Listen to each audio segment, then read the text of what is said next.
I think many of us know what a vaccine is, okay? Basically, it contains antigens that serve to stimulate the body's immune system and form a immunity to this particular infectious disease. So this has been ongoing for a very long time. I mean, it was up till the 18th century when this British physician, Edward Jenner, actually developed the first safe and reliable version of vaccination towards smallpox. And everything became history down after that. So far, since the early 1950s, vaccines have been given out through our national immunization program to protect our Malaysian citizens. To date, we have 11 types of vaccines given to children, and additionally, the meningococcal vaccine is also compulsory for Malaysians heading to perform their Hajj or Umrah, and we also have our yearly or booster dose of influenza vaccines. So, what's the difference between the COVID-19 vaccine? It's the same thing. It's just that we are particularly targeting the SARS-CoV-2 virus instead of the other viruses around. They work the same way. We expect the same thing as well. Okay, so far, what we have in our country, this is actually a table that I had from our handbook, our National Vaccination Program handbook back in February. They haven't updated it yet, but we're basically following the same track of it. So what we see here is the supply of vaccine from 5 different suppliers or manufacturers that we have been receiving in stages starting last February, subjecting to our NPRA, which is the regulatory body, punya approval. So as we know, Pfizer was the first vaccine that landed on our shores. It was one of the 2 vaccines to be first approved by our NPRA. It requires 2 shots. It's an mRNA vaccine, which means it's purely synthetic. mRNA is a molecule that our cells use to produce protein. Well, in this case, the mRNA holds the code for the spike protein found in the novel coronavirus. So when this mRNA goes into our body, then goes into our cells would read the code, produce the spike protein, and then trigger the immune system to make antibodies. So, reason why we actually chose all these 5 vaccines in the first place, one need to understand that this vaccination process was started very early on. An expert panel was convened to look at how we could make early purchases of vaccines for Malaysia. So we had to make early bets in order for Malaysia to be near the front of the queue for vaccines at that point of time. And at that particular point, we had no clinical data available from any vaccine company in terms of full-fledged information. Majority has completed only, the first stage of clinical trial. They had to undergo 2 more clinical trials to be confirmed. So only at very early stage, clinical information was, available. And from all the vaccine candidates, they narrowed it down and drilled down to further look at the safety, the effectiveness, based on whatever preliminary data that was available at that point of time. And eventually, we've narrowed it down to these 5. So, this is what was deemed to be safe and effective for the use in Malaysia. Okay, thank you, Sufyan. Okay, so thanks, doctor, for that bit of an overview on the vaccine. So, my next question to you is, can you share with us a bit about the progress so far for the national vaccine program, and how can we actually achieve this herd immunity? And is this vaccine compulsory for all of us to take? Maybe you can share your views on that. All right, sure thing. So, as we know, okay, this is our National COVID-19 Immunization Program handbook. Is accessible on the internet or any social media as well, in fact. So, back in February, our government mentioned that they aim for at least 80% of Malaysians adult population to be vaccinated by February 2022, which is next year, to reduce the spread of the virus. This is by achieving what we call a herd immunity. Just going through, the breakdown of the latest registration numbers as of 4th of May, we've had over more than 9 million, reaching 10 million actually of our population, which is about 40%. Unfortunately, like I said, it's only about 40%. We have another 40% of our population that needs to be registered as well for us to achieve this herd immunity we've been talking about. So far, the total number of vaccinated citizens have completed both doses as of 4th of May are about 1.5 million. Okay, so you were asking about the phases of our vaccination. Some of us know about it, some of us are not very clear, so I'm just going to briefly talk about it. We targeted 3 phases in the whole vaccination program. The first phase that we've completed in April were mainly targeting our frontliners, or those who are, infrequently seeing COVID patients. Then we've started our phase 2 on April 19, where we actually target the senior citizens, those with comorbidities, meaning having a lot of chronic medical illness, and also those with disabilities. For example, our OKU patients and also the ones with mental disorders as well, because they actually have difficulty in adhering to SOPs. Hence, that's why we need to prioritize this group of people. Phase 3 will be the rest of the adult population in Malaysia, and it is expected to start in May this year.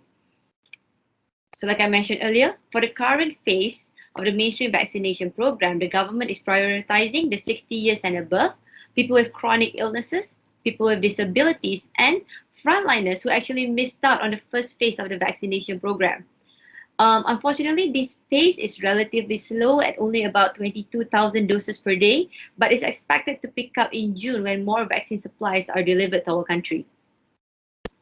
And because of all this, what happened was, last week, on Sunday, our government has carved out AstraZeneca from the mainstream program and have an opt-in parallel track. These are for those who do not want to wait much longer for their turn in the mainstream vaccine queue, acting as an alternative, providing an avenue to get vaccinated a lot sooner.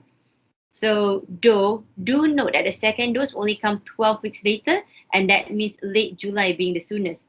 I will explain on why they actually chose 12 weeks exactly after this. But with regards to the opt-in, so far our government is considering to extend this opt-in program for other states in Malaysia as well, and also for those who actually missed it in the Klang Valley. So we're expecting another 600,000 doses coming up in June, followed by another 400,000 in July. Subsequently, in August and September, we're expecting another batch of 1.2 million AstraZeneca vaccine to arrive. Well, a lot of us are going to ask that, why suddenly are we, carving this out from our mainstream program? Well, it's a good question. It could have remained a part of our mainstream vaccination choices, but when we look around the world, we could see that there is a patchwork of regulations and a patchwork of risk appetites of different countries. Some of them are grading that the AstraZeneca vaccine is safer for those who are older rather than those who are younger. Well, some kept the vaccine as the overall vaccination program for the country, and some have totally taken AstraZeneca out from their vaccination program altogether. So I look at Malaysia as somewhere in the middle with the decision taken by the regulatory authorities. I think you asked me if we are able to choose the type of vaccine. Minus the AstraZeneca, no. In terms of choice of vaccine, the problem remains the fact that we have a far greater demand than supply. So we're not in the position in where we're able to buy 20 million doses of each type of vaccine and offer a small amount of choices to people around us. If that's the case, well, then everyone will be able to choose what they want. But logistically and economically, it's just impossible. And the idea right now is to vaccinate as many people as possible so that we can get a whole lot protected and achieve our herd immunity. So the choice of vaccine that you'll be getting if you are continuing through the mainstream program will depend on the stock available at the vaccination center at that particular point in time. All right. Thanks, Sufyan. Okay, so thanks, Doctor. And I think maybe you can also touch a bit on the herd immunity. Yeah, I think I covered Yeah, it before. yeah. Just a bit about that lah, so that people can know. I think so that our employees here can know how we can actually achieve this herd immunity by actually going for this vaccine and getting the vaccine as soon as possible. So maybe you can share that. All right. Herd immunity, yes or no?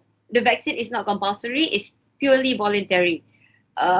However, it is very important for our community to achieve, what I said lah, the herd immunity. So the thing is, we have a very diverse response to making this vaccine compulsory or not. Let me broadly define the Malaysian population to 3 categories first, and will dive deeper in it. About 50 to 70% of Malaysians are convinced that this vaccine will work and will take it because they understand that the benefit far outweighs the risk. And then we have about 20 to 30% who needs to be further convinced. And then we have another 10% who are recalcitrant anti-vaxxers. They purely say no and they definitely won't want to have anything to do with it. So with these three broad categories, the ones that we are targeting right now are the fence sitters, which are the 30% of our population. The problem is, if we do not see more sign-ups, there is going to be a critical point where Malaysia would need to have the extra push, where we might need to make it mandatory, with the reflection point being this September. The reason September was used as the target is because by September, we should have enough vaccine arriving in Malaysia to cover 80% of the population. So by then, our supply would have exceeded our demand. And we need to look at in September how many people have actually registered, how many people has actually taken the vaccine, and what are the cases number like. I mean, for example, has it gone down or is it still raging? So there is a lot of consideration to think about in September. If our cases are still high, the registration numbers are still low, then some tough choices might need to be made. But the good thing is, with the opt-in program of AstraZeneca last weekend, we've seen more Malaysians registering for the vaccination. And, with having more people vaccinated, hopefully we get those on the fence, seeing the lack of severe side effects and getting the peer pressure to be registered as well. Back to the herd immunity. It is basically when enough people have developed immunity to a particular infectious disease. For example, we're talking about COVID-19 for now. So this actually makes the risk of transmission in a community significantly reduced or ultimately diminished. So the herd immunity, there's a calculation to it. That is why we project about 70 to 80% of Malaysians that need to be vaccinated if we want to achieve this. But this can change depending on the type of vaccine and the emergence of new variants. But roughly, we're keeping it at 70 to 80%. So hopefully, if we can get that amount of people vaccinated by end of the year, we'll have enough people protected. Hence, we're looking at less COVID cases in the country. This has been shown by a significant reduction in number of cases, number of hospitalizations in other more advanced countries who has had their vaccine program started earlier on this year. I mean, we also recently saw, for example, like Turkey, they use mostly Sinovac. They show that their hospitalization for above 60 has reduced by half. I mean, this is what we expect to see once our herd immunity kicks in our country. Then, why kecoh sangat about this herd immunity? I mean, why can't we just rely on our natural immunity? Well, a person can only develop immunity from two ways. One, after being infected by it, or number two, after getting vaccinated. So it comes from when your body actually remembers the infection. And with this memory, your body will then learn how to fight it off once you get infected again. However, immune protection isn't always equal. So you need to understand that the strength of the immune response and the length of protection is very different between the vaccine immunity and the natural immunity for COVID-19. So studies have actually shown that about 5% of people who recovered from COVID-19 lose their immune protection within just a few months. And these people are then susceptible for a reinfection. So there have been cases where some reinfection of COVID-19 occurs as soon as 1 month, leading to hospitalization and also mortality. So what our studies have shown is that the COVID-19 vaccine offers a safer and more reliable immunity compared to our natural infection. So these vaccines, they tend to generate a much more stronger and more consistent immunity than the natural infection itself. They actually did a study on Pfizer and Moderna, and they noticed that the antibody levels were much higher in vaccinated people compared to those who had recovered for the infection. Okay, thanks, Doctor. So at least now we have a bit of a better understanding about how we can actually achieve this herd immunity. Next up, I'd like to ask you about the eligibility of the vaccine actually for our employees and the Malaysian public in general. So can you actually share with us who actually qualifies for the vaccine? And as you mentioned just now, would it be compulsory or not? And why is actually this vaccine not given yet to people who are below 18? Because I think now there's a lot of these cases in the schools. There's a bit of outbreak in certain particular schools, leading to school closure. So maybe you can share about that. Why does this vaccine actually is given the priority to those who are above 18? All right. Who's eligible? Anyone basically above 18. Malaysian citizens and also non-citizens of Malaysia.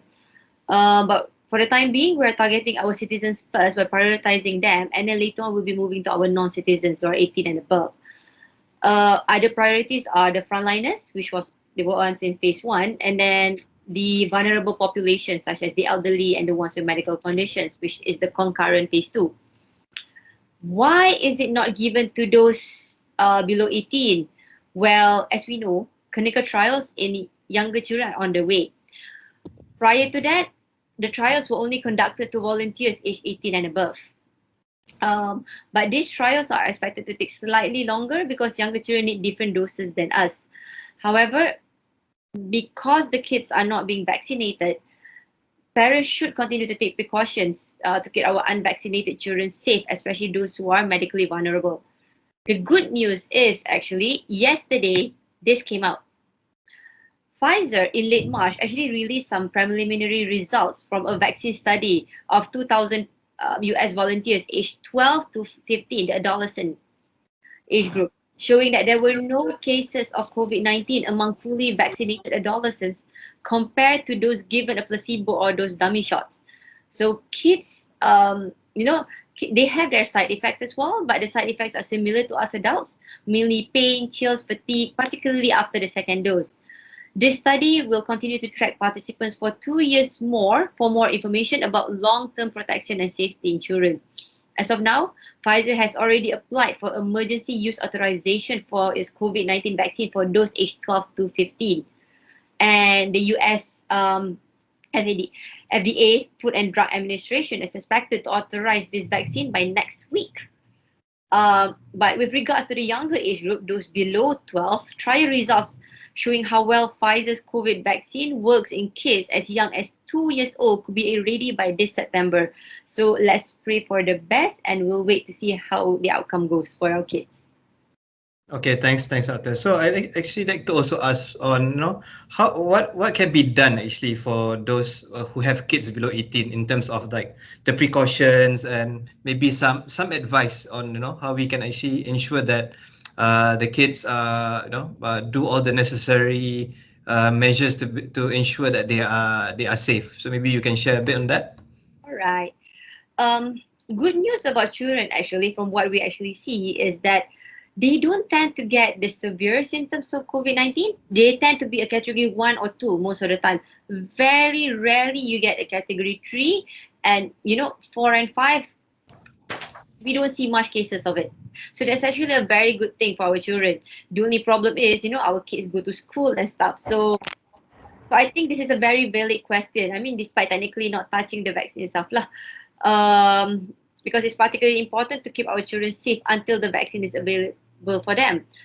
Most importantly, 3 C's and 3 W's. I don't know if you guys remember it. I think we've been mentioning it in a lot throughout the year.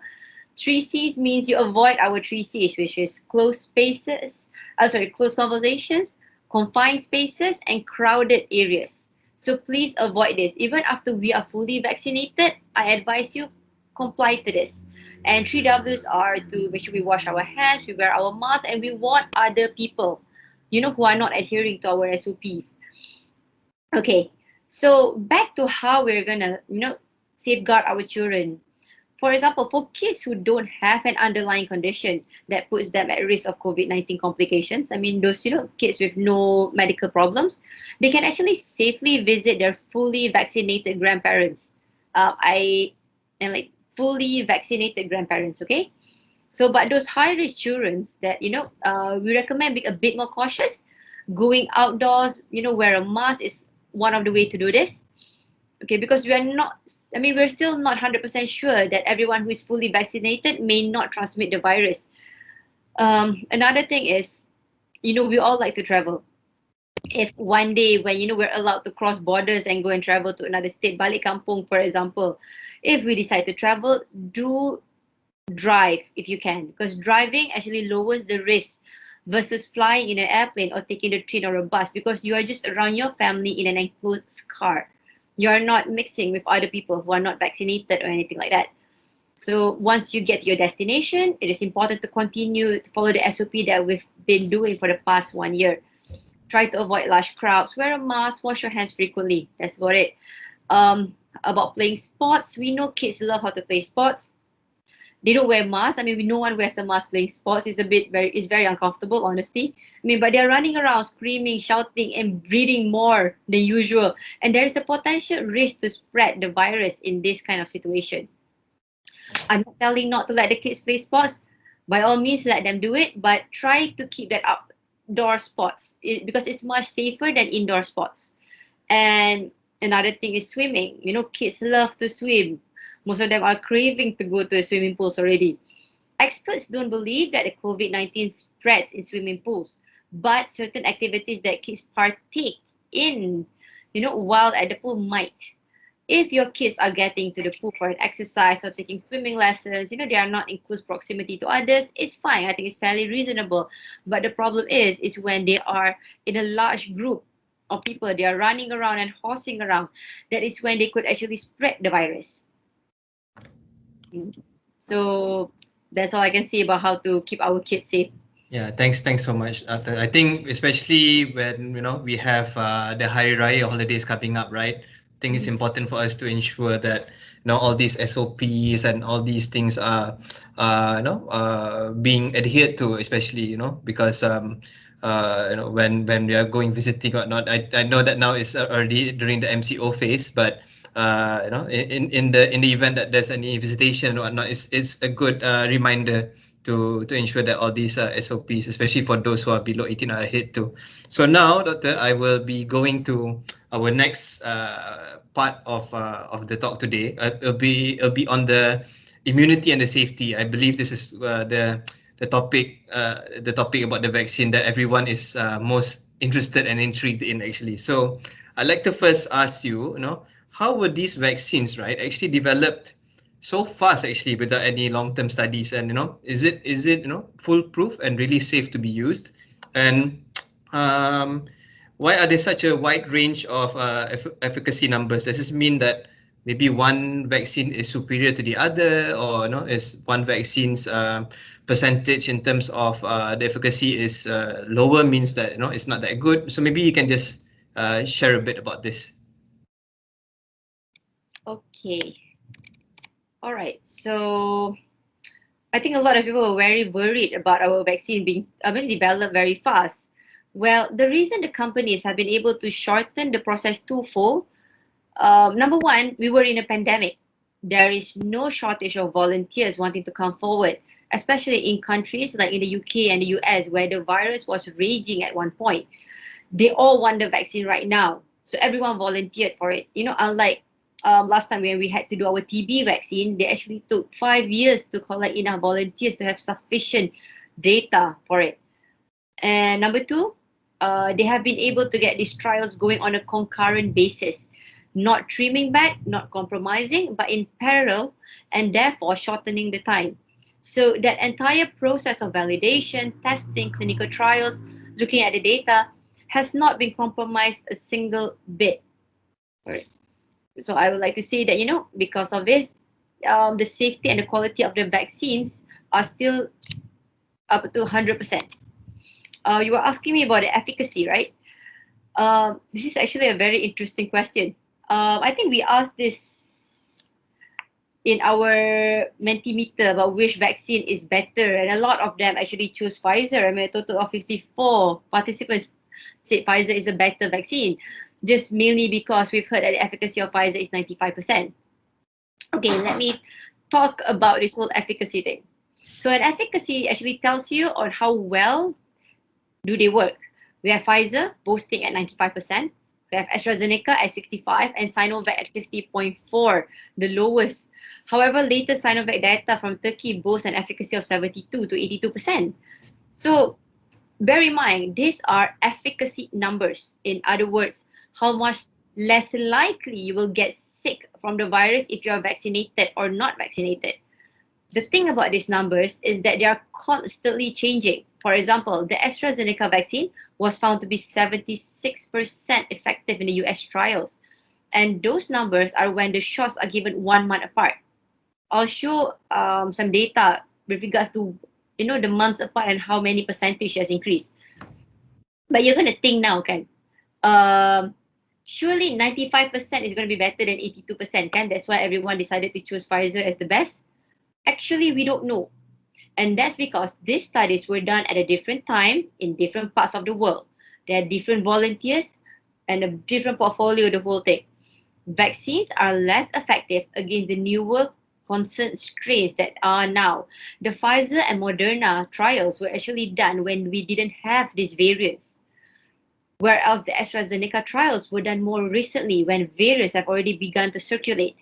So also these are the numbers of Pfizer vaccine when you get your shot at 3 weeks apart, 21 days. We don't know how well the vaccine works if you actually get your Pfizer, in 3 to 4 months apart like the AstraZeneca. So although 95% actually sounds better than 82%, it's like saying, this guy who scored 85% in his SPM maths is smarter than a girl who scored 82% in an astrophysics exam.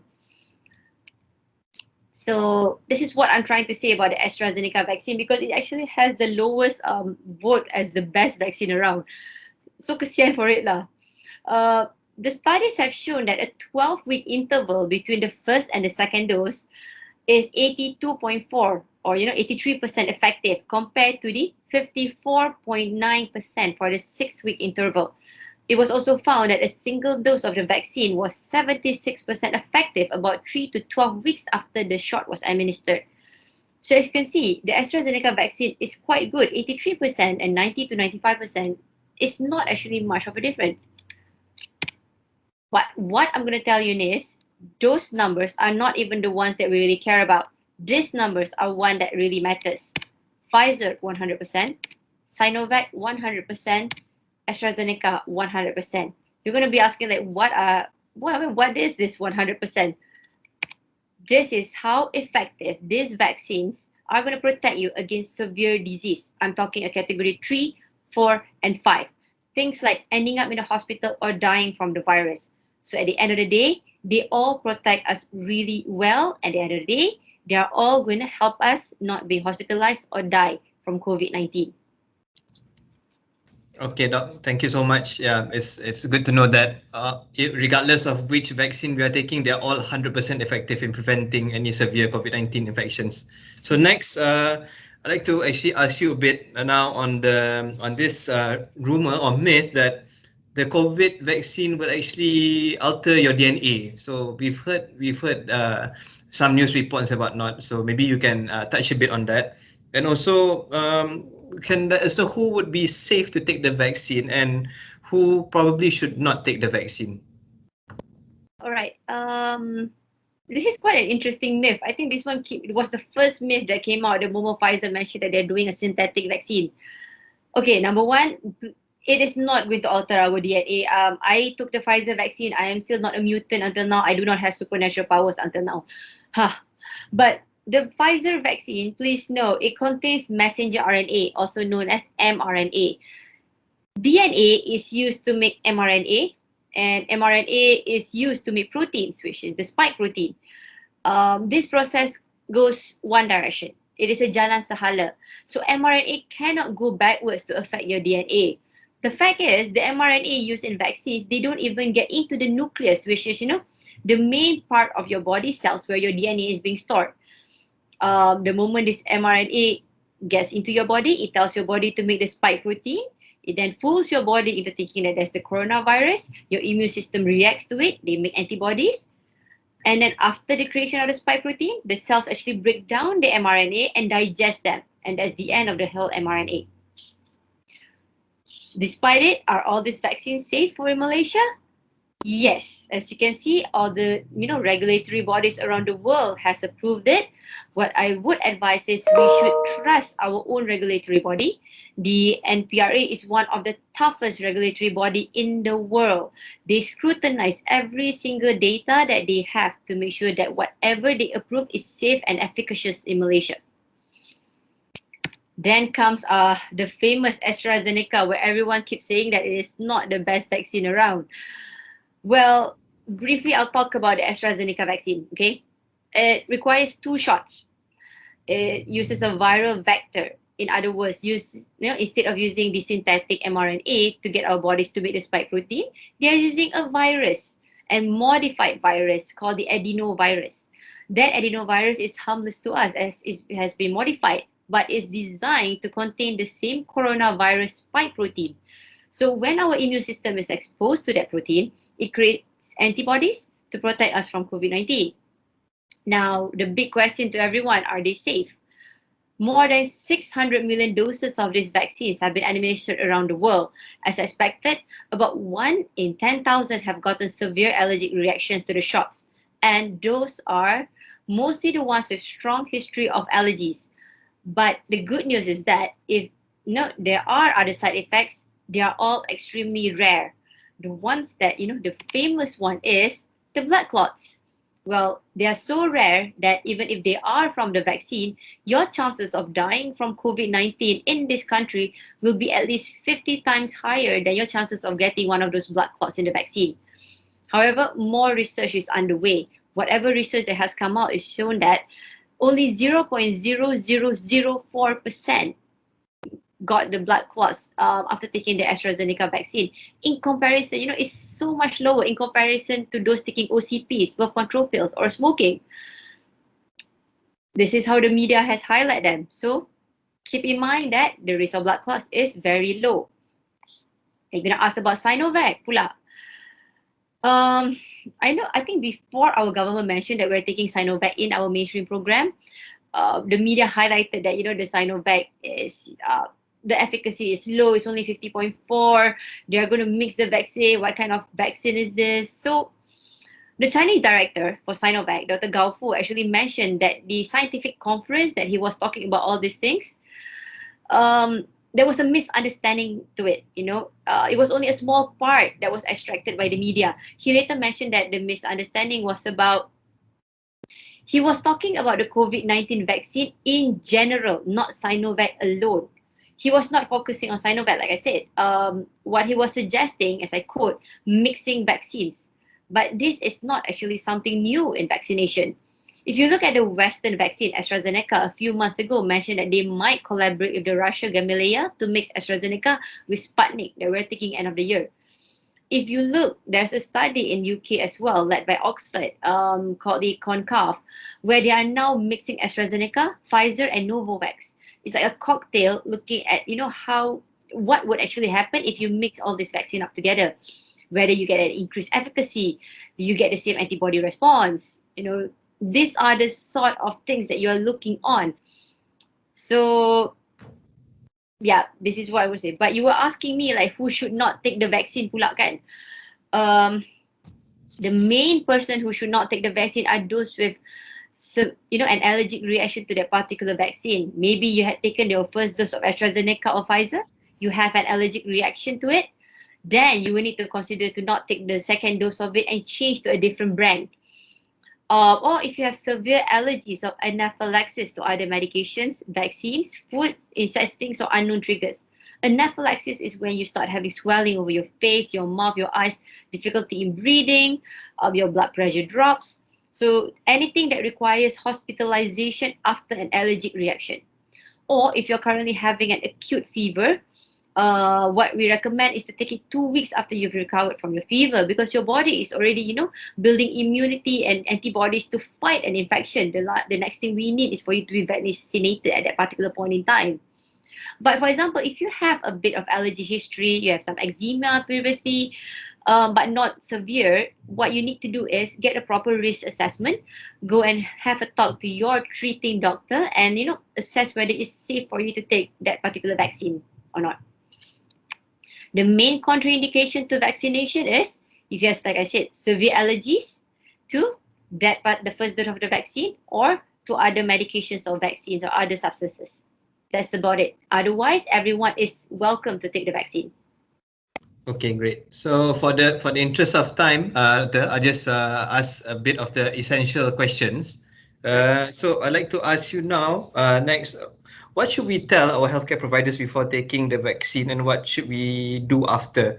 So, a lot of us are preparing to go take the vaccine soon. I think all of us have made our appointments for those who have registered. So, what are some of the things that we should look out for and be aware of? And also, can another vaccine be taken at the same time or not if we are taking this AstraZeneca vaccine? So, maybe you can share. All right. Um, Thing is, what you need to do is, if you have severe allergies or not, if you have any bleeding disorders or taking any blood thinners at that point, if you're on chemotherapy, radiotherapy, HIV patients, or those planning to conceive, pregnant, breastfeeding, or you have received your first dose but a different type of vaccine. These are the main things that we actually want to know before you take your vaccine. So, if you have any doubts, you just discuss this with your treating doctor. But immediately after receiving the vaccine, don't worry, this is a very guided process from registration until the fact that you are done with it. Once you're done, you'll be sent to a designated observation area where they're going to observe you for 15 minutes minimum, half an hour to even 1 hour, depending on if you have any history of allergic reactions previously. For example, while waiting in our observation area, if you start having difficulty in breathing, you start swelling, start having rashes and stuff, we can immediately treat you and bring you to the nearest hospital. Once you're done, you'll get your vaccination card that will give you a proof of your first dose and the date for your next vaccine. You'll also get it updated on your My Sejahtera immediately. Can I take another vaccine at the same time? It is not recommended. So do postpone your COVID-19 vaccine 2 weeks after you're receiving another vaccine. Okay? But if let's say you have taken your COVID-19 vaccine, postpone your other vaccine at least 28 days to a month after your last dose of your COVID-19 vaccine. All right.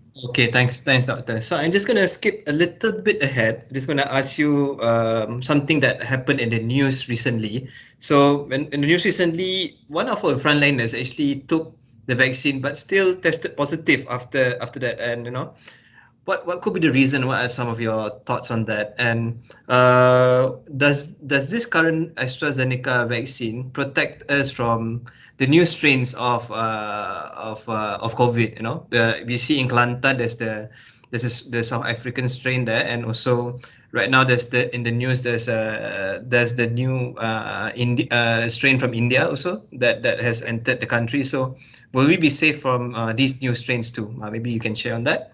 All right. This is interesting because a lot of people take this as a vaccine failure, actually, because like what 40% of our healthcare workers were actually infected after completion of 2 doses, but 142 healthcare workers were infected only after the first dose. So until we reach herd immunity, no one is actually safe. Thing is, a lot of us think that the moment we take the vaccine, we can take off our mask and there will be no more SOP. But you need to understand that your body needs time. Your body needs some time to develop an immune response. At the same time, one may actually be incubating the virus at that time that they had their vaccination. So you shouldn't take this as a vaccine failure per se. You have to wait for the vaccine to work. It takes time. And that's the other point that is important for the public to understand. For example, the Pfizer vaccine specifically said you need 2 doses 21 days apart. And even after the second dose, it takes 1 to 2 weeks for your body to get your full immune response developed. So that means a total of 4 to 6 weeks after the first dose is given. Now, in between that time, any individual is susceptible to infection. And the no vaccine is 100% effective from getting it. It's only 100% effective from getting the severe symptoms. And with regards to how long the immunity is going to last, is still ongoing. So you are not exempted from your SOPs even after taking the vaccine, definitely. But you were talking about the variants. Recently, our DG actually announced that we've detected 5 UK variants, 17 South African variants a few days ago, and 1 Indian variant that arrived at our airport. Well, it's alarming to know that, these variants have arrived in Malaysia. What is happening right now is that we are closely looking at the data that has been coming out from places where they have been having these variants to see their data on the efficacy of the vaccines. So far, it looks like the Pfizer vaccine, which has a lot of data coming up, it shows that it still has protection against the UK and South African variant. Not much of the Indian variant yet. although the efficacy might be a bit lower, but the protection is still there from severe COVID. So, however, there are some vaccines, for example, AstraZeneca, from the South African study, that it doesn't have much protection against the South African variant pula. So, this is alarming because we have detected 17 cases in Malaysia. Hopefully, those cases are isolated and doesn't spread, because if the cases start spreading, then we need to relook again at our vaccines and see which one do we need to stop using. Okay, thanks, Doctor. It's good to know that we are able to have a little bit more information about the safety from these new variants also lah, in terms of the vaccine. So next up, I'd like to move ahead to the next session, also for the interest of time also, to talk about some of the high risk group and the side effects of the vaccine. Actually, I think this is something that we all kind of like fear right now, especially those who are going for the vaccine, and they heard some reports of being feeling a little bit ill, or having a bit of a sore arm and whatnot from the vaccine. But I'd like to actually touch first on the high risk groups. So who are actually considered to be the high risk group, and if, for example, myself or my family member have a serious medical condition, is it safe to still take the vaccine or not? Okay, these are the high risk populations that are prioritized by us. The ones with diabetes, obesity, or BMI more than 40, the ones with heart problems, hypertension, high blood pressure, cancer patients, lung disease, for example, asthma, COPD, or previous TB as well, or any chronic kidney disease, or those undergoing dialysis. Pregnancy, those who are pregnant with comorbidities are expected to, are encouraged actually to be vaccinated, because these are the people who, when they actually get COVID-19, the risk of getting a category 4 to 5 is very, very easy, and they deteriorate very fast. So another thing is, people tend to ask, is it safe? Because, you have so many comorbidities. I think this is a very good, important point to be raised. Is precisely that particular group of individuals who are older with multiple comorbidities that tend to get more ill and tend to get higher mortality, like I mentioned earlier. So this is why we are targeting these people. In the clinical trials that they did for Pfizer, quite a number of those individuals were in fact individuals with comorbid medical conditions, and they were elderly, because this is the target group that the vaccines were looking out for complications. And of the many millions of people who are vaccinated now across the world, there's a huge diversity in terms of age, comorbidities, and etc. So there's a wealth of data showing that the vaccine is safe despite having multiple medical conditions. But there are those that they actually want a pre-vaccination punya evaluation, and these are the three groups of people. Number one, those who are immunocompromised. Number two, those with severe allergic reactions that requires hospitalizations. And number three, those with bleeding disorders. If you have bleeding disorders, there are no contraindications to being vaccinated. I mean, what we just want to know is what kind of bleeding disorder we're dealing with, because people with bleeding disorders, they are not actually at greater risk of severe COVID-19, but they are considered a priority group in the sense of, when you talk about bleeding disorder, is it that you have difficulty to stop bleeding, or you have a difficulty, or you have an enhanced risk of getting blood clots? There are two different ways, so we need to do something about it. For example, those who have hemophilia, for example, we would tend to give a factor 8 or a factor 10 injection factor 9 injection prior to your vaccination. So that's about it lah, about the safety and the high risk groups. But if you want to talk about the side effects that you were worried about, well, not everyone gets side effects. Okay, the vaccine will give you some arm pain, a day's worth of muscle aches, some fatigue, and even fever. But those are actually good things. It means that your immune system is actually working. Like for me, I had it after my second dose, and I was a complete wreck. I was ill. I was in bed the whole day. But after 24 hours, everything was okay. I was back to normal. I could go back to work. The severe side effects would be, like I mentioned earlier, would be anaphylaxis, where if that actually happens, you need to report it on your MySejahtera, and then you will not be allowed for the second dose of that particular vaccine brand. But some people complain why some people they actually have side effects. Why do I not get any side effects? You'll see that if you look at the data from vaccine clinical trials in the real world, you see that many people don't actually experience side effects beyond a sore arm. In the vaccine, in the Pfizer trials, 1 in 4 reported with no side effects. And you need to understand that individual immune responses tend to vary. You tend to get more side effects in younger age groups, and in women typically have stronger immune responses than men. But then again, these differences does not mean that you are not protected even if you don't have side effects. The bottom line is, even though individual immune responses can vary, the data collected so far shows that the vaccines approved are still effective despite having immune response or not. Um, then why is the second dose more? I mean, why you get more side effects after the second dose? Is mainly because your body has already remembered the spike protein from the first dose. So the second dose is actually a booster. The response causes a widespread inflammation. They can lead to, all those fatigue, fever symptoms. But the good news is this process also creates more antibodies which protect you in the future. AstraZeneca, this came out from our government. The common side effect is nothing except for fever, which will subside within 24 to 48 hours. That's about it.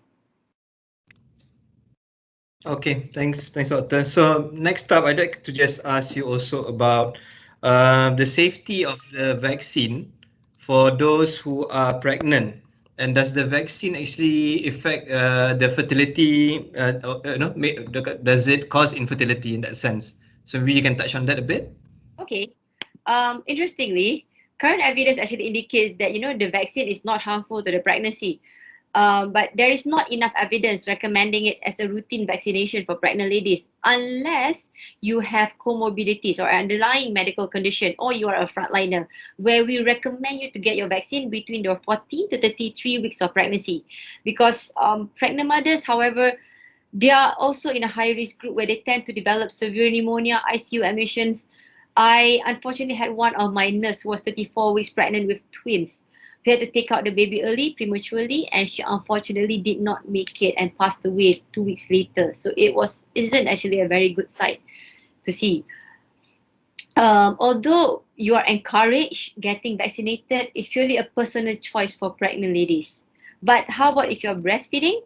You can definitely take the vaccine. mRNA vaccines are proven not to cross your breast milk. Other vaccines that are viral vectors or for example, Sinovac or AstraZeneca, they are also not known to cross the breast milk as well, and then they tend to be degraded once they've already created their spike proteins, and hence off, it doesn't pose any risk to the baby. So the best thing is, in between those 2 doses of your vaccine, you do not need to stop or withhold your breastfeeding. You can continue as usual. There were a lot of myths and rumors going about saying how the vaccine will make you infertile. But good news is, if you're trying to become pregnant now or want to be pregnant in the future, you may receive your COVID-19 vaccine. There is currently no evidence that any vaccine, including our COVID-19 vaccines, can cause fertility problems. So if you're trying to get pregnant, you do not need to avoid pregnancy after receiving the vaccine itself. Scientists are now studying, very carefully the side effects and will actually report the findings if they actually become available. Okay, great. Thanks for sharing that, Doctor. I think this is very useful information for those who are currently pregnant or planning to get pregnant in that sense for the ladies out there. So next up, I'd like to check with you and ask you in terms of would the vaccine interfere with any of the current medications that we are taking? Is it safe to take painkillers like ibuprofen or paracetamol after we take the vaccine? Okay. Good news is, in fact, COVID-19 vaccines, they don't interfere with drugs that are taken to control, blood pressure, diabetes, cholesterol, in fact, anything. The COVID-19 vaccine, it only affects your immune system. It has no impact on the effectiveness of medications to manage all these chronic conditions. There is also no influence or interaction between antibiotics and COVID-19 vaccine. So if, let's say, you are actually taking on some antibiotics regime, they may be taken at any time relative to the vaccine administration. But you mentioned about painkillers, right, Sufyan? Um, a lot of people actually want to take them as prophylaxis. Prophylaxis means take them beforehand, because katalah, I don't want to feel the pain, so I'm going to take my painkillers beforehand. don't take them before a shot to prevent symptoms, okay? But it is not recommended. But it is okay to use them afterwards if needed. The concern about painkillers is that they might curb the very immune system response that a vaccine aims to spur. This vaccine, as I said, works by tricking the body into thinking that it has a virus and mounting a defense against it. But some research actually suggests that certain painkillers, including ibuprofen, might diminish the immune system's response. So, but the truth is actually, this research were done pre-COVID era. They were done on children who were given paracetamol or ibuprofen by their parents prior to their scheduled vaccination. But honestly, I do not think there's a problem with taking ibuprofen or Panadol after your vaccine injection, as long as you don't exceed the recommended dosage. But I do recommend for you to wait until you experience side effects of fever or pain that require these medications, and not to take them as prophylaxis to prevent vaccine-related symptoms. Okay, thanks, Doctor. Can I actually ask what is prophylaxis? Yeah, just for my understanding, I'm actually not too clear on what prophylaxis is actually. I think I mentioned it earlier just now. Prophylaxis is, taking it beforehand to prevent something from happening. So, Okay. okay, like you prophylactically take, like example, let's say you want to go for your Hajj or Umrah, and then you prophylactically take your meningococcal vaccine, so you don't get it in the future. You prophylactically take your TB vaccine, so you don't, hopefully you don't get it as well. So same thing Okay. lah. Yeah, understand. Okay, thanks so much, Doctor. So I think right now we've pretty much covered all the main questions, especially in terms of the immunity and safety, and also who are the high risk groups and some of the side effects for taking the vaccine. So I think these are the main ones. But I have just a few more questions before we go to the Q&A session. So these are actually some of the frequently asked questions that people might have. The first question I have is, how do I register for the other vaccination programs other than using My Sejahtera? And can I also register for my parents who are not living with me? Okay, good news is if you don't have MySejahtera, you don't have a smartphone, you can actually register online at this website, vaccinecovid.gov.my, or let's say you are also out of any internet access, you can call their hotline at 1-800-888-828 to talk to the operators and deal about the vaccination program. But if let's say your parents are living in a totally different state, they are not accessible to any smartphones or internet, yes, you can actually register them on your MySejahtera online or through the phone call hotline as well. Because elderly dependents can be registered in the app. This includes your parents, your grandparents, or any relative, for example, to help them out. Okay, great. Next question I have for one of the frequently asked questions is if I have, let's say I've had COVID and I've recovered, would I still need the vaccine, or do I already have the natural immunity for it? And also, how long does the immunity from the vaccine actually last? Is it 6 months, a year, or do we need to consider taking booster shots and whatnot? Maybe you can actually share on that also. Okay. I remember I was talking about natural immunity, and we do not know how long it lasts. We have cases of reinfection as early as 1 month after recovering from COVID. So unfortunately, yeah, unfortunately, you still have to take the vaccine even though you've had recovered from your COVID-19.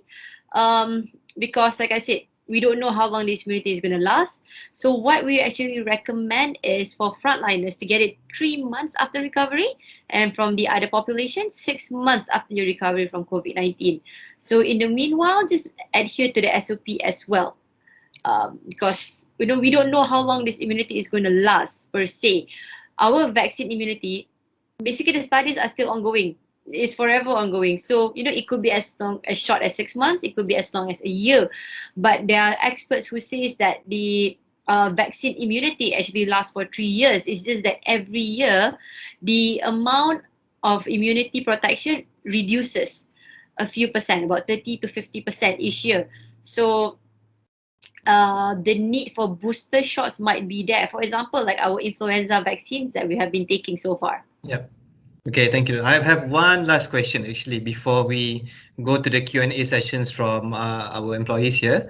My last question is there any other government aids, in case of any severe side effects from the vaccine? Meaning, if we have any bad reactions or we become ill after taking the vaccine, is there any assistance that the government would provide?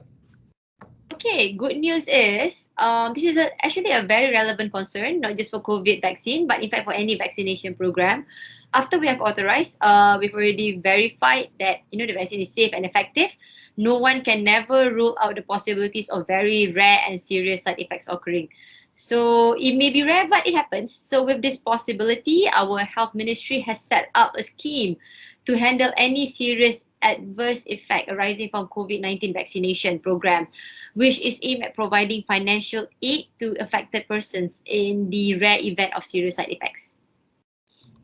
Okay, great. Thank you so much, Doctor, and really appreciate you sharing all these details here in terms of the COVID-19 vaccine, and hope that we can have a better clarity and understanding now of the vaccines and things to look out for in terms of the immunity, the safety of the vaccine, side effects, and also to be wary of who are the high risk groups that might be taking the vaccine. So thank you so much. And now I would actually like to open up to our Q&A session. So I see that there are some questions that have been shared in the box, in the chat box. So what I'll do is I'll ask for some assistance from Li Feng to help us share some of the questions on the screen.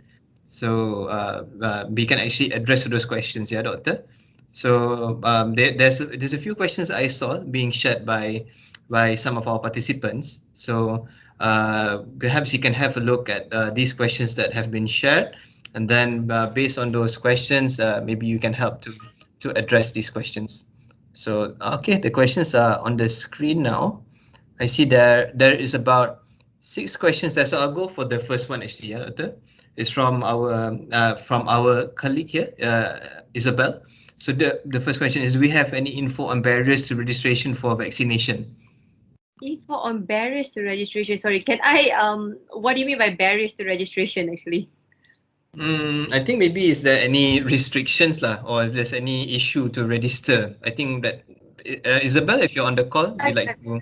Yeah, I'm here actually. Yeah, so it's more of because currently the registration is still low, right? So it seems like people are not that comfortable getting the vaccine. So what's going on? What's stopping people from registering and from getting the vaccine? Um, Why are people apprehensive? yeah, the problem is a lot of Malaysians actually they're scared of taking the vaccine. They are the fence sitters. This is the one that we are trying to target right now. We have how Malaysians, we tend to spread a lot of rumors and myths about things, and then once they get scared, they are actually not very confident in taking the vaccine. So this is when we have all these outreach programs going to everyone and explaining, look, this is what's happening. But every time when for example, when Sinovac was mentioned that it's going to be in our second phase, the same time the whole efficacy issue was brought in by the media, saying that the low efficacy, they want to mix up the vaccine. So all this actually gives a misunderstanding to our citizens and actually people around the world as well. And then we have with the AstraZeneca blood clots. So people are actually, for example, over here when we did our Mentimeter, majority of your employees are not even registered. I mean, didn't register for it. Maybe because you didn't get a chance or you missed it because they only took about 268,000 people. But I have a lot of friends who are actually querying the AstraZeneca vaccine despite all the data available saying that it's safe. So I think more of the barriers towards registration is that people are scared. They do not know what to do, and it is easier to believe in this myths that circulate around, and then reading a lot of snippets that has been brought up, extracted by the media, instead of reading it from proper and getting proper information. That's Okay. probably why the registration numbers are still low until now. Okay, thanks, Doctor, and hope that answers your question, Isabel. Next, I move on to the second question from Catherine. So the question is, why only the opt-in for AstraZeneca, and why did the government take it off the national program? Okay, I'll try to not make this answer very political. Okay, I'll try to make it as neutral as possible. Okay, the only thing is, AstraZeneca brought in about 300,000 of the vaccine supply. Okay, the vaccine supply was already here in the country, and then we were having a lot of the adult population being very eager and asking, like, when is their turn, because if they have to wait for the third phase, it might take a long time. People were getting very anxious about it. So, and people were also querying, like, there were people asking, kenapa, why can't we choose the type of vaccine, why must we follow the mainstream program and all these things. So when AstraZeneca supplies actually came into our shores, we already planned for Sinovac and Pfizer to be in our phase 2. AstraZeneca was not meant to be in the phase 2 initially. So the moment it came in our shores, the government in a way tried to, help out those in phase 3 by making it a lot faster as an alternative option for them. And also it gives everyone a sense of feeling that, hey, I'm in control of something. So people tend to become happy, and that's why it became quite a hit last Sunday. Apparently people describe it like buying a concert ticket.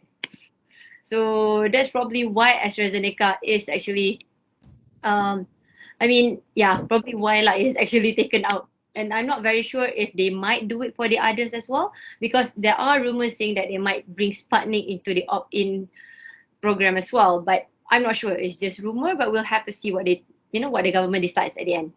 Okay, thanks, Doctor. And for the third question, if Calvin, if you're on the line, perhaps I would like to invite you to ask this question to Doctor, because there's a few of the terms there that is a bit hard to pronounce. I want to make sure that I pronounce it correctly. But Doctor, if you can have a look at the third question, he's mentioning about moderate anti-nuclear antibody and 640 and may be associated with systematic autoimmune disease. Is it safe for COVID-19 vaccine, or need to seek for the advice from rheumatologists before the jab? Yeah, so yeah. The best answer is always to seek your medical advice from your treating doctor, the rheumatologist, because they would know exactly how your condition is.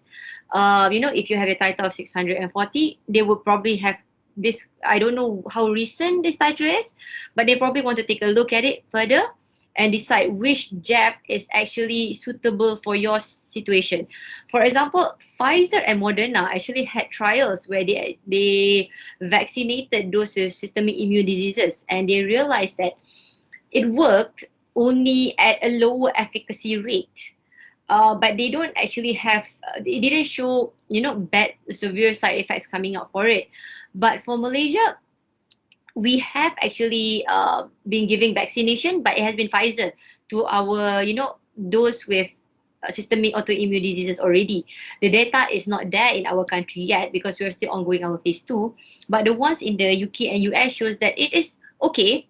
I mean, like I said, the efficacy is not as good as probably as the ones without it, but it is still better to have it because you might tend to get the severe symptoms of COVID-19. That is what we are trying to target right now.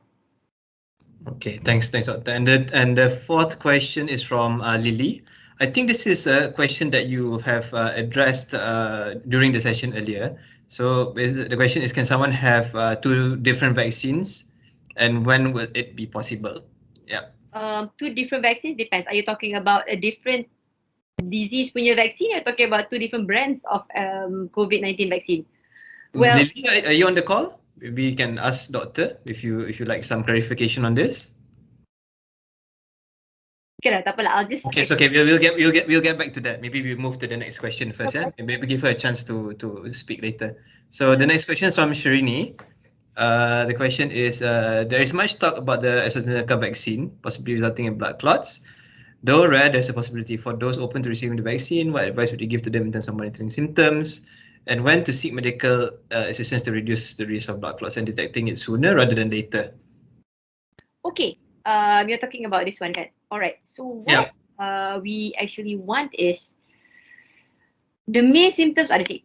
Okay, what we are worried about, let's say, look out, observe yourself between 4 days to 4 weeks after getting the vaccine. All right. If you experience these following side effects, keep in mind. Number one, if you're having severe and unpleasant headaches that gets worse after taking painkillers. All right. Severe headaches when lying down or bowing. Okay, when you bow down, the headaches tend to become worse. You get unusual headache that may present with blurring of vision, you are nauseous, and you are vomiting. You have difficulty in speaking, you have weakness, dizziness, or seizures, or let's say you have unexplained bruises or bleeding as well. Other things that you need to be wary about is you have any shortness of breath, chest pain, or swelling of the legs, or persistent abdominal pain, because these are the signs of blood clots that have appeared in the data from other countries. So these are the ones that we want you to keep in mind and observe. Okay, thanks, Doctor. I hope that the answer from Doctor helps with your question, Shrini. So next, actually, I just found out that Lily's not on the call, actually, Doctor. But we will help to answer her questions lah. So the next question that she has is, can all these vaccines in Malaysia tackle the COVID-19 mutations as well? I think this is something that you touched on also just now. Perhaps you can just reiterate a bit. I think we mentioned it now that for example, Pfizer they found out that is working for the South African and the UK variant. AstraZeneca were having a bit of trouble with a very less efficacy for the South African variant per se, and that's quite alarming as well. But as we are dealing with these different variants, what is happening right now is studies are still ongoing. They are changing and they're trying to tweak the vaccine as much as possible, which is in fact that's why some vaccines are thinking about a third booster shots to make it better and to tweak for the mutations as well. But so far, our contract with the vaccine for our program is that if, let's say, the current vaccine that we are using is not working for the current mutations that there is, we will be getting the new updated vaccine. It is already in the contract. So don't worry if that happens. Even though it's the same brand, we'll get the updated version of it. Okay, great. Thanks, Doctor, for reiterating the point on how we can actually tackle these mutations also. So I see there's a few more questions coming in the chat box, but let's finish these questions here first. Now, there's another one from Calvin. So some of us have heard we can keep deferring vaccination and appointment until you get the type of vaccine you want. Is this true? No, well, the problem is, I think the moment it reaches phase 3, you might be left. I mean, I don't think we still have any Pfizer stocks available at that point. What is coming to our shores will be a CanSino Bio, a single dose China vaccine, and Sputnik from Russia. There will be 2 doses. That one has a very high efficacy of 90%, if I'm not mistaken. So yes, you can defer your vaccine. Actually, what was mentioned in the news is that they're only allowing you to defer once or twice, because a lot of people have been talking about, they're trying to defer it to get the type of vaccine that they want. So be careful when you want to defer. And then if you want to defer point, you need to have a valid reason into doing it as well. So, if you don't have any valid reason, I don't know, I don't want you to get blacklisted lah pula. There will be another problem. So try not to do it, okay, Kelvin? Okay, so the questions that were shared by Li Feng, I think we've covered. There's a few more coming in. Let me try to see if we have enough time to get maybe one more question here. So one question we have here is, do you have any tips on how we can help to convince fence sitters or anyone who exhibit vaccine hesitancy to take the vaccine? So, Doctor? Yes, this is actually quite a difficult thing. I mean, I had trouble trying to convince my own parents, actually, but they managed to get the vaccine after being hit by me, in a way. But the thing is, the fence sitters, what they actually need is more information, more reliable, valid information with significant data. The only problem is for those anti-vaxxers or for those who really do not want to take the vaccine, the last thing we would expect you to do is to spread more false rumors and scare the fence sitters even more.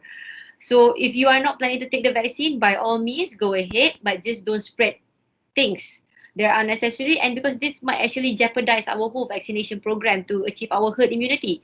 But if you are a fence sitter, I think after a while, you will see that more people are getting better. The numbers will start to go down by that point. Then they will see that the side effects are not as bad as how it seemed to be, and they'll probably be getting the peer pressure that oh, everyone is getting it. Maybe it's my turn to get it as well. So let's hope when time comes in September, all this would happen, and hopefully the fence sitters would register themselves as well. But in the meantime, what we can do is have a lot more of these talks, like like what you're hosting in your company right now, and go online, read from the proper websites and data available there. That's about it. Yeah, thanks, Doctor. I think we have time for one last question. Yeah, from is in the chat box also, from Nur Shafika. So the question is, if vaccines being kept being opt-in, are you confident that the vaccine would still be available to the hardest hit population, which is mostly the M40 and B40 population? They might have low access to the internet and any of the latest info on social media. So yeah. Okay. All right. The thing is, we're expecting to roll it out in the other areas of Malaysia. If let's say you are not in the opt-in program, okay, what will happen is you are still in the mainstream vaccine program. Our government actually, for all those in the rural areas, they actually went house to house to register. They did an outreach program with NATMA and the health ministry. So a lot of things were done to address these people in the rural areas, especially those without any smartphones or internet access, and they don't have news of what's happening. They will still be in the mainstream program. They will get Sinovac, they could get Sputnik or even CanSino Bio. All right. The opt-in program is currently only available for AstraZeneca, and we're going to have another 1.1 million being spread across Malaysia as well. What happened last Sunday was they were just doing a trial run and see, okay, we have 260. Are our Malaysians, do they trust the vaccine enough to register for it? And it became a hit. It was like, bidding on a concert ticket at that point. Everyone was refreshing multiple times and opening multiple tabs. So it was quite interesting to see the very positive outcome out of it. So don't worry about those in the rural areas. What happened is after they actually went to all those, the outreach programs and going from house to house, we managed to secure about 2 million people so far. And that was about a month and a half ago. So I'm not very sure the latest data of their outreach program. Okay, thank you so much, Doctor. Thank you so much for your time. I think we are a bit overrun right now. Okay, So sorry. For that. before we continue on, I'd like to pass it over to Li Feng. Before we end our session today, to share a few words with everyone. And I'd like to thank you again, Doctor. It's been really an informative and insightful session. And I pass it over to Li Feng now for her to say a few words. Thank you.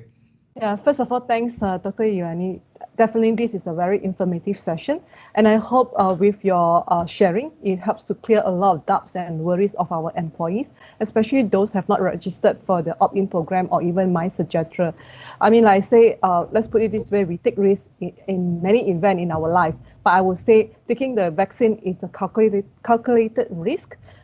Comparing, I mean, the risk of the complication that people get from COVID-19 and the risk of this vaccine, I think we are very clear that it's a lot more higher, the risk from the COVID-19.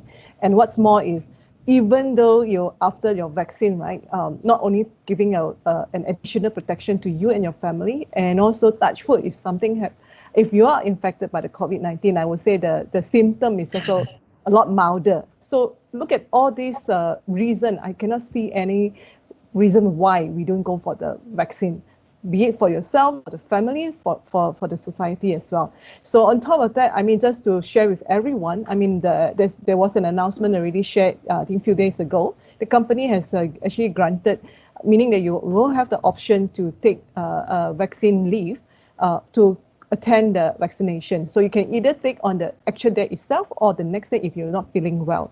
So this is also a way to encourage you, to give you the convenience to attend the vaccination.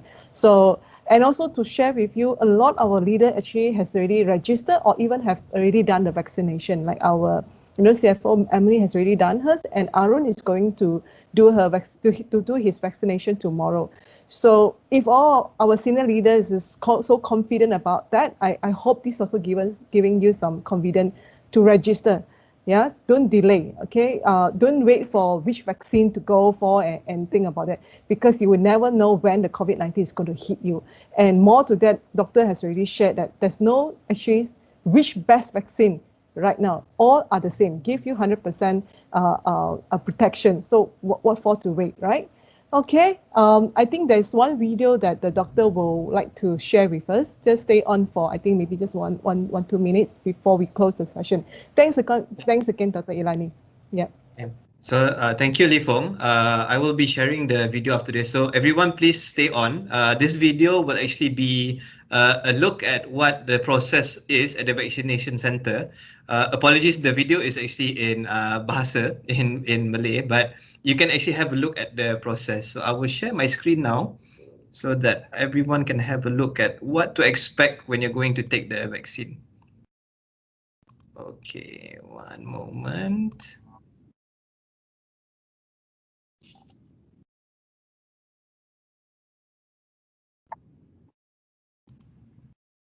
I'm just sharing the video now.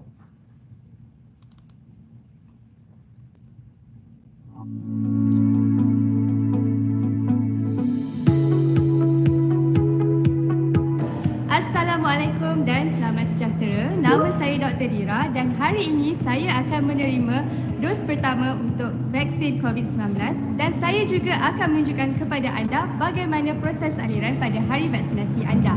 Jom, sebaik sahaja kita sampai di pusat vaksinasi, jangan lupa untuk scan MySejahtera dan cek suhu.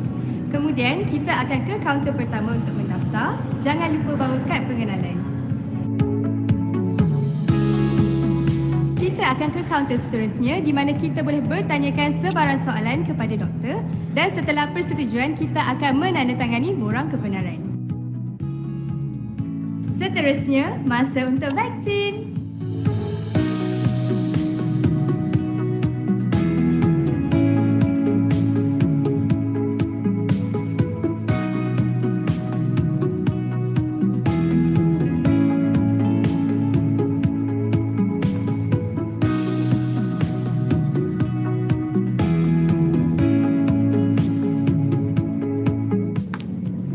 Saya baru je habis vaksin tadi. Ada rasa lenguh sikit lah, tapi okey je. Selepas kita menerima vaksin, kita akan ditempatkan di bilik pemantauan selama 30 minit.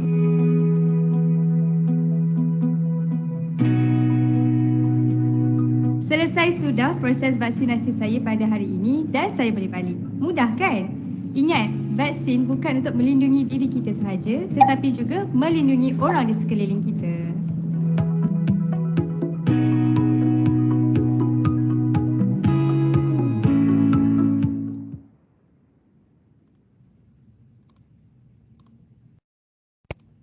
Okay, thank you everyone again for joining the session today.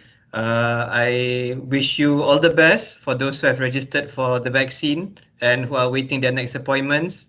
Hope you all stay safe, take care, and now that we are in the MCO session, MCO phase right now, please adhere to all the SOPs and to ensure that the COVID-19 infection rate goes down. Okay, thank you very much. And to those celebrating Hari Raya next week, I would like to wish you Selamat Hari Raya also in advance. Take care and see you soon for the next Ipsos On Air session. Thank you very much, everyone. Thank you.